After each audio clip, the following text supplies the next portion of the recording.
السلام علیکم ورحمۃ اللہ وبرکاتہ۔ الصلاۃ والسلام علیک یا رسول اللہ صلی اللہ تعالی علیہ وسلم۔ فضائل اہل بیت اطہار قرآنی آیات کی روشنی میں سلسلہ وار ہم اسے بیان کر رہے ہیں۔ آئیے، ایک آیت کریمہ ایسی ہے جسے آیہ صدقہ کہا جاتا ہے۔ یہ وہ آیت کریمہ ہے کہ جس پر صرف اور صرف حضرت علی رضی اللہ تعالیٰ عنہ نے عمل کیا، اور اس کے بعد کسی بھی صحابی کو اس پر عمل کرنے کا موقع نہیں ملا، اور قیامت تک موقع نہیں ملے گا، کیونکہ اس کے بعد وہ حکم منسوخ ہو گیا۔ ایک ایسی آیت، یہ حضرت علی رضی اللہ تعالیٰ عنہ کی ایسی خصوصیت ہے کہ یہ خصوصیت کسی میں نہیں پائی جاتی۔ وہ کون سی آیت ہے؟ سماعت کریں۔ سورہ مجادلہ، جو اللہ رب العزت نے بیان فرمایا سورہ مجادلہ میں، یا ایھا الذین آمنوا اذا ناجیتم الرسول فقدموا بین یدی نجواکم صدقۃ ذالک خیر لکم واطہر۔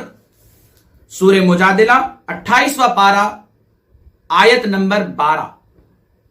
اس کا ترجمہ یہ ہے کہ اے ایمان والو، جب تمہیں اپنے پیارے رسول صلی اللہ علیہ وسلم سے کوئی راز کی بات کرنی ہو یا سرگوشی کرنی ہو، تو تم سرگوشی کرنے سے پہلے کچھ صدقہ کر دو۔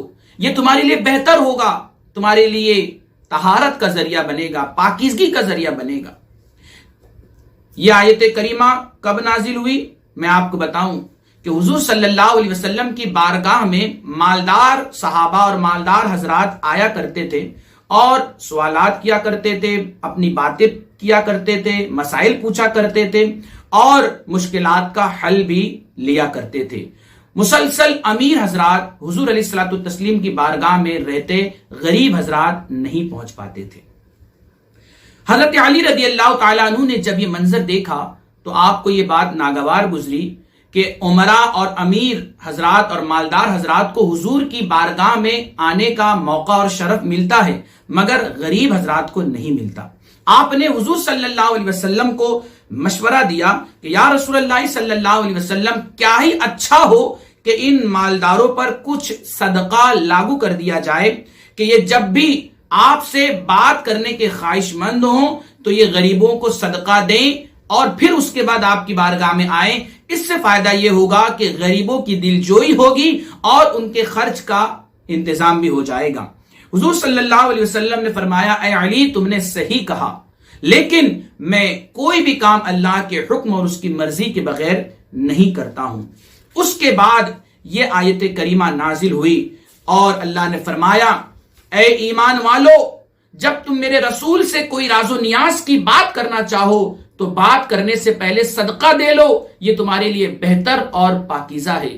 یہ آیت کریمہ حضرت علی رضی اللہ تعالیٰ عنہ کے مشورے کی موافقت کرتی ہوئی نازل کی گئی۔ جب یہ حکم نازل ہو گیا تو حضور علیہ الصلوۃ والتسلیم مسکرائے اور فرمایا، اے علی، اللہ نے تیری خواہش پوری کر دی اور پابندی لگا دی کہ بغیر صدقہ کے کوئی حاضر نہ ہو تاکہ غریبوں کی مدد ہو سکے۔ آپ نے، یعنی حضرت علی رضی اللہ تعالیٰ عنہ نے فوراً اس حکم کی تعمیل کرتے ہوئے صدقہ دیا۔ تفسیر تبری جلد 28 صفحہ نمبر 19 اور 20 میں بیان کیا گیا ہے کہ حضرت علی رضی اللہ تعالیٰ عنہ نے 1 دینار صدقہ کر کے حضور صلی اللہ علیہ وسلم سے 10 سوالات کیے، راز کی بات سرگوشی کے ذریعے 10 سوالات کیے، اور حضور علیہ الصلوۃ والتسلیم نے اس کا جواب بھی دیا، اور اس کے بعد اس آیت کو باقی رکھا گیا، تلاوت اس کی باقی رکھی گئی، مگر اس کا حکم تھا، یعنی صدقہ کر کے آنا، اس حکم کو منسوخ کر دیا گیا۔ حضرت علی رضی اللہ تعالیٰ عنہ نے وہ 10 سوال کون سے پوچھے؟ سماعت کریں۔ پہلا سوال آپ نے کیا کہ یا رسول اللہ صلی اللہ علیہ وسلم، وفا کسے کہتے ہیں؟ وفا کسے کہتے ہیں؟ آپ نے فرمایا، توحید اور توحید کی شہادت دینا، یعنی ایک اللہ ہے اس بات کی گواہی دینا، یہ وفا ہے۔ دوسرا سوال، فساد کیا ہے یا رسول اللہ صلی اللہ علیہ وسلم؟ مولا علی نے پوچھا تو میرے آقا نے فرمایا، سب سے بڑا فساد یہ ہے کہ کفر و شرک پھیلایا جائے اور اس پر عمل کیا جائے، یہ سب سے بڑا فساد ہے۔ تیسرا سوال کیا مولا علی نے، حق کیا ہے؟ تو آپ نے فرمایا اسلام اور قرآن یہ حق ہے، اور جب تجھے ولایت ملے گی اس وقت تو بھی حق پر ہوگا۔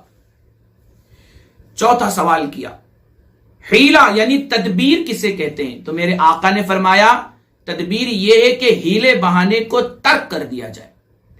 پانچواں سوال کیا مجھ پر کیا لازم ہے، میں کون سا کام کروں؟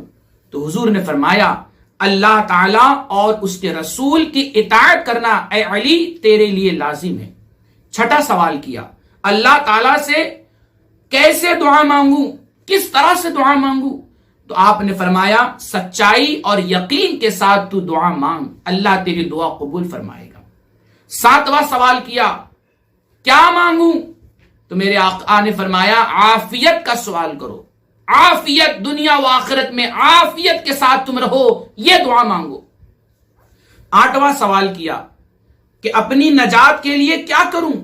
میرے آقا نے فرمایا حلال کھاؤ اور سچ بولو۔ نواں سوال کیا سرور کیا ہے؟ سرور کیا ہے؟ میرے آقا نے فرمایا جب تو جنت میں چلا جائے گا اس وقت جو تجھے خوشی ملے گی وہ سرور ہے، جنت ہی اصل سرور ہے۔ 10واں سوال کیا راحت کیا ہے؟ تو میرے آقا نے فرمایا اللہ تعالیٰ کا دیدار یہ سب سے بڑی راحت ہے۔ تو حضرت علی رضی اللہ تعالیٰ عنہ نے اس آیت کے نازل ہونے کے بعد 1 دینار صدقہ کر کے 10 سوال پوچھے، اور میرے آقا نے مختصر انداز میں مختصر الفاظ میں بڑا ہی جامع جواب عطا فرمایا۔ اس کے بعد صدقہ کرنے کا حکم منسوخ ہو گیا، اور پھر ہر کسی کو حضور صلی اللہ علیہ وسلم کی بارگاہ میں آنے کا موقع دیا۔ تفسیر مدارک اور تفسیر خازن میں آتا ہے کہ حضرت علی رضی اللہ تعالیٰ عنہ ارشاد فرماتے ہیں ما عمل بها احد قبلی ولا يعمل بها احد بعدی، کہ میرے بعد مجھ سے پہلے کسی نے اس پر عمل نہیں کیا اور میرے بعد بھی کسی نے اس پر عمل نہیں کیا، اس پر عمل کرنے والا تنہا میں ہوں۔ یہ حضرت علی کی خصوصیت ہے اور یہ ان کی عظیم فضیلت ہے جسے اللہ نے اس آیت میں بیان فرمایا، جسے آیت صدقہ کہا جاتا ہے۔ اللہ تعالی ہمیں اور آپ کو مولا علی کے نقش قدم پر چلنے کی توفیق عطا فرمائے۔